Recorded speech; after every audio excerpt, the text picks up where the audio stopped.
السلام عليكم ورحمه الله تعالى وبركاته. كي دايرين الغزالات ديالي؟ لاباس عليكم بخير وعلى خير.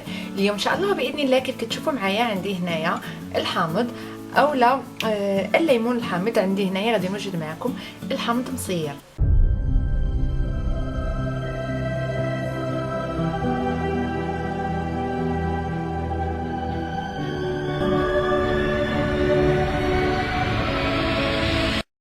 طريقتي في تحضير الحامض مصير هي كالتالي.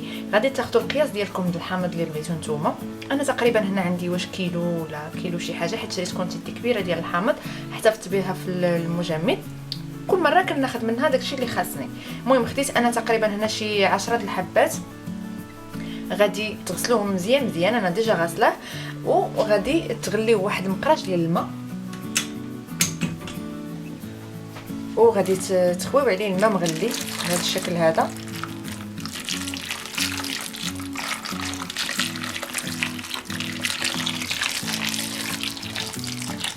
تخليوه في الماء مغلي المده ديال واحد 10 دقائق، ونرجعوا باش نكملوا تحضير الحامض المصير ديالنا. صافي هانتوما كيف كتشوفوا معايا، بعد ما رقدنا الحامض في الماء طايب كيولي رطب مطلوق بحال هكا. خليته غير 10 دقائق، من بعد نشفتو مزيان مزيان، نشفوه بشي فوطه ولا بشي توب عندكم خاص في الكوزينه. وكتاخذوا الحامضه كتحيدوا لها هاد بحال الصدفه هكا من الفوق كيف كتشوفوا معايا. الا كانت فيها شي نبته هنا حيدوها صافي. وكنقسمها. قبل ما نقسمها بعدا ضروري يكون عندكم شي قرعه دجاج ولا شي قاروره بحال هكا. انا غادي نستعمل هذه ديال تقريبا شي 3 لتر، هي اللي غادي نزيد نعمر فيها الحامض عندي مزيان مزيان، تكون مسوحه معقمه مقاده. صافي غادي ناخذ الحامضه بهذا الشكل.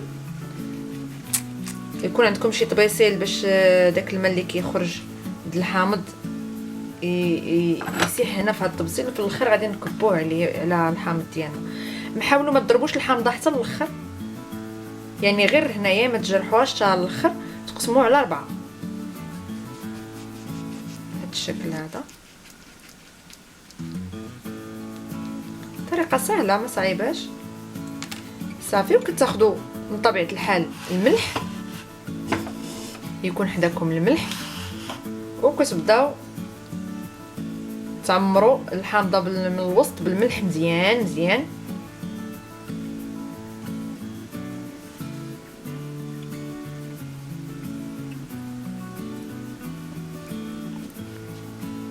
وانتم كتعمروا بالملح وكتضغطوا عليها.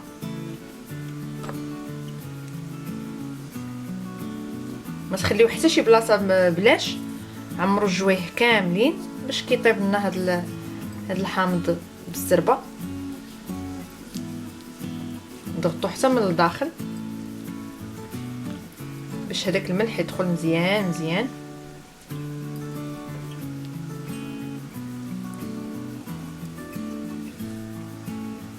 نتمنى الطريقه تكون مفهومه واضحه.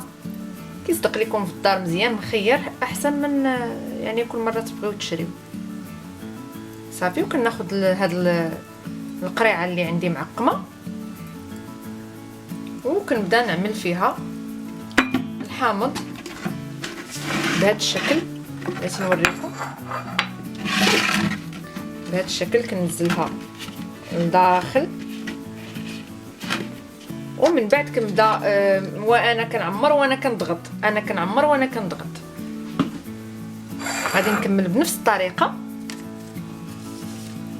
بهذا الشكل هذا. كنحيد هاد الصديفه هذه من الفوق. كناخذ الحامضه كنقسمها. تبارك الله هاد الحامض هذا ميه بزاف بزاف. كنت خديت منه ما يقرب واحد 15 كيلو.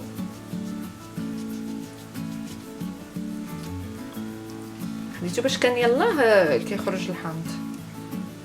صافي هانتوما ما كنضربش الحامضه حتى الاخر، وكنبدا نعمر. تعمروا مزيان مزيان بالملح.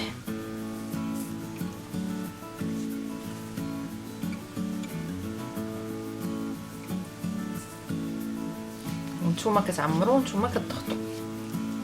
خص الملح يوصل للبلايص كاملين باش يطيب مزيان كيف قلت لكم.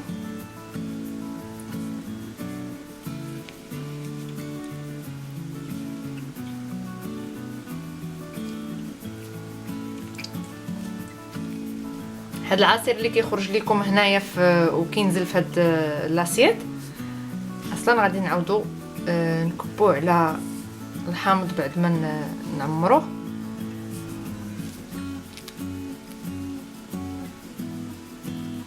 نضغط مزيان ونعملها كذلك في القرعه.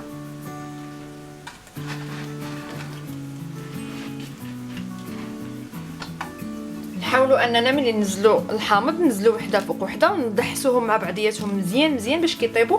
راه غير المده ديال واحد 5 ايام تلقاوه واجد وكيكون زوين ومخير. يعني حاجه اللي كنأكد لكم عليها انكم ملي تنزلوا هذا الحامض في الماء 10 دقائق تمسحوه مزيان مزيان.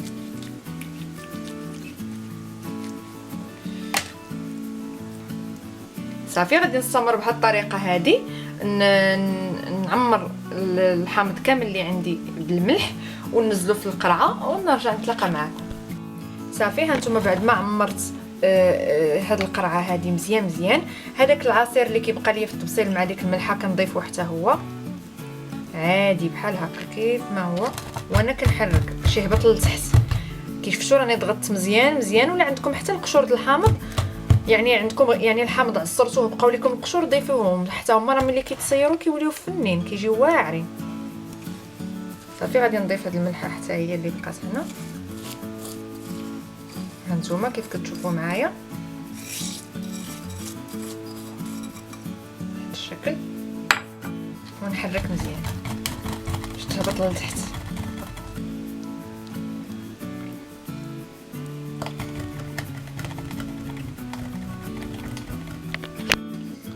صافي وكنزيد شويه ديال الملحه مازال.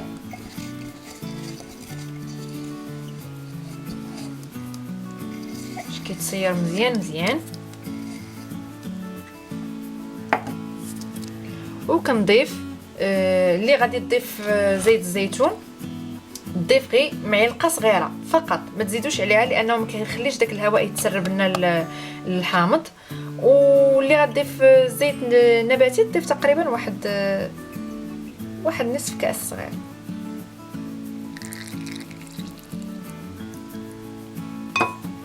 صافي ونحرك مزيان مزيان ونخليها تشي يمشي معاه. بالنسبه للغطاء، الا عندكم الغطاء ما كيتسدش مزيان ديروا واحد البلاستيك هنايا عاد تسدوا، وملي تغلقوا عليها مزيان مزيان يعني تزيروها بالمعقول مزيان مزيان. غادي تحطوها في شي بلاكار عندكم مظلم ما كيوصلوش الضوء وما فيهش الرطوبه. صافي وتسدوا على تما وتخليوها لمده ديال 5 ايام حتى الاسبوع. ومن الاحسن الا خليتوه، كل ما خليتوه كل ما كيزيد يترقد وكيزيان اكثر اكثر. يعني الماكسيموم كاع الماكسيموم واحد 10 ايام كيولي عندكم الحامض مسير وزوين بزاف بزاف. تستعملوه عطا الله فاش ديروه. ممكن تخدموا به داكشي ديال يعني الدجاج محمر، ممكن تخدموا فيه في البريوات، ممكن تخدموا فيه في بزاف الحاجات، في البقوله، في بزاف الحاجات ممكن كنحتاجوا فيها الحامض مسير. صافي هادشي اللي غادي نقول لكم، وهذه حلقه اليوم ديالنا انتهت. كنقول لكم احبايبي نتمنى تكونوا انكم استفدتوا. بصحتكم براحتكم، دمتم بخير والى اللقاء. ما تنسوش دعموني بلي لايك، شاركوا القناه نبيله إستريلا، تفعلوا الجرس باش يوصلكم كل ما هو جديد. مع السلامه احبابي.